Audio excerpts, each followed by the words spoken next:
నరసింహ శతకము శేషప్పయను కవి చెప్పిన పద్యముల్ చెవుల కానందమై చలంగుచుండు. నే మనుజుండైన నెలమిని శతకంబు భక్తితో విన్న సత్ఫలము కలుగున్.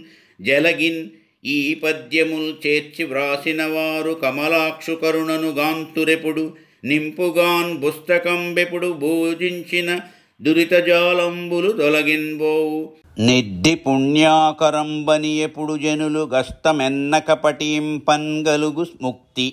భూషణ వికాస శ్రీధర్మపుర నివాస దుష్ట సంహార నరసింహ దురిత దూరా. నరసింహస్వామి శేషప్పయను కవి చెప్పిన పద్యములు చెవులకు ఆనందమై ఒప్పుచుండును. ఏ మనుష్యుడైనను ప్రేమతో నీ శతకము భక్తి కలిగి విన్న మోక్షము గలుగును. పూనుకొని ఈ పద్యములు చేర్చి వ్రాసిన వారు కమలాక్షుని అనగా నరసింహుని దయనెప్పుడును బొందుదురు. బాగుగా నీ పుస్తకమునెప్పుడూ పూజించిన పాపముల సమూహములు తొలగిపోవును. ఇది పుణ్యముల కాటపట్టని ఎల్లప్పుడూ జనులు కష్టమనుకొనక చదివిన మోక్షము గలుగును.